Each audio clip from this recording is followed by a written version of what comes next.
Welcome back after a very busy afternoon. I've seen many of you throughout the afternoon. Hopefully there's been some interesting discussions, some presentations. I'm going to show on 3 slides now the core themes and ideas that came through from the 3 themed sessions. Please, there we go. So the first one was people power through research. These were the presentations were about really how academia and communities come together to develop capacity and how community development works and how we can do it well.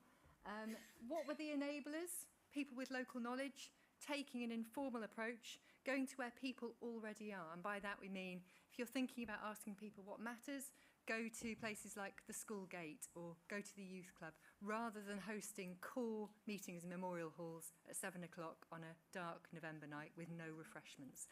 You won't get anybody coming.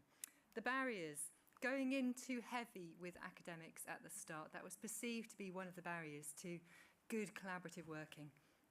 And finally, to build on that work, developing the process of leaving the communities active and ongoing, doing work that explores and understands the challenges at the heart of it, and that is very much the anchor that you work from, and then training and support to make informed decisions, but looking at it from whose perspective? Whose perspective are you trying to support people to make the decisions? It's a really interesting point that came up in our discussions. The second session was data to support place-based action. Firstly, I should say thank you ever so much to the scribes who put the notes together and gave them to me and enabled me to write these up. The presentations were overviews of the Spark and Think projects, some great case studies and examples. There was discussion about the longevity. These projects are limited by institutional and neoliberal realities, but communities are felt to have the same pressures. The enablers were staff who can manage logistics between groups, especially finances, but conversely, a barrier to this is that these people either don't exist or they're in short-term contracts. So the enabler and barriers are often the very same things on the flip side. Another enabler, a reflection on communication for all participants. So what is that? How does it work and why?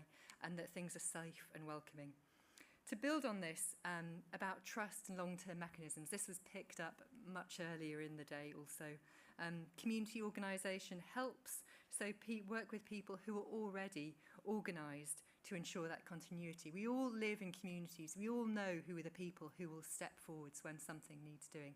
So how can we support that? But also, how do we maybe communicate with the people who aren't the ones who already step forward and for what reasons? So we're always taking things back a bit and making it happen, culture change, and to take the Wellbeing Future Generations Act seriously were the things that came through from this group. And finally, the third group, building capacity through collaboration and support. The presentations there were 2, data and asset mapping, and then the work of BCT around index, I think Larry's not here, the resilience index. There was a presentation about the developmental work with Together for Change, how this has informed some of the LPIP work and the public mapping platform work in an iterative way. The importance of assets and their diversity that are integral to the foundational economy. And then the work of BC around the mapping of assets using Google Maps, 438 maps, and a community asset index merge that brings those elements together. The enablers from this session were bringing the data together, the use of the resources to understand places, so practical, easy to use resources was a real driver. The public map platform, getting local people to champion data, building maps.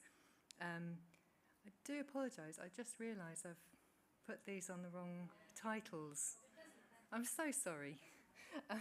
This is in fact the data session. The previous one was building capacity. I'm so sorry. I thought I was doing so well. So that the enablers are about getting target initiatives local and national levels and useful for funding. The barriers are that there are gaps in data or that it's siloed. We all know that. We're looking for something that's really key, but the thing that we don't need is there or that we can't make the links across.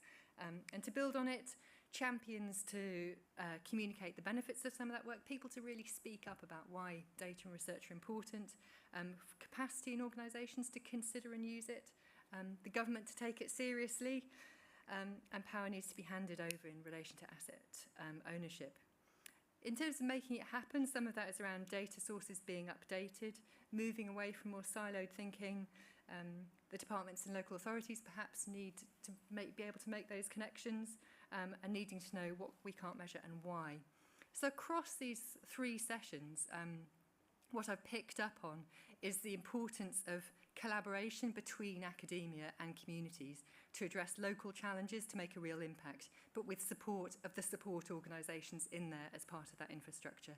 And the key enablers that have come through from these 3 sessions is around the local knowledge, creating the spaces, and that the barriers are around siloed data, short-term staffing, but trust and long-term mechanisms are really essential. I think also that came through is around practical tools to enhance understanding, linking assets to well-being, looking at place as being the unit at which you're working in, helping communities target initiatives at both local and national levels.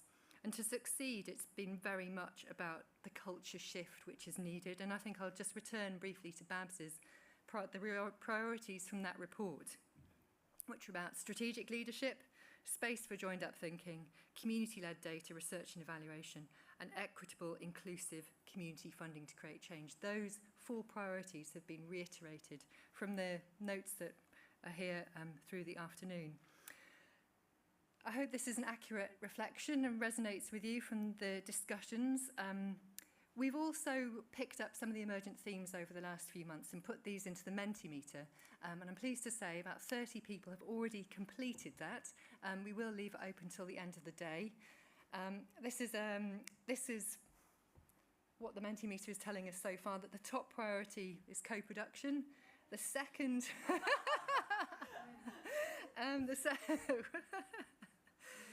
you can cheer for whichever ones you feel. That's okay, that's okay. Co-production, alliance building is second, a common... We're never going to get anywhere. A common vision for purpose, and then funding models. You can read the rest. But that's interesting that some of that right at the top is around working together and the alliance building, and the knowledge is coming lower. So it's suggesting that we have the knowledge, but that we need to do the collaborative alliance building bit. And we also, there was a category of what other. These are some of the other things that came through. Funding for alliances, recognition of anecdotal evidence, passion, not sure, urgency around climate breakdown. I'll let you read those. But thank you all so much for coming today and participating. And we really hope that you'd like to continue the conversation or start new ones, indeed. So thank you.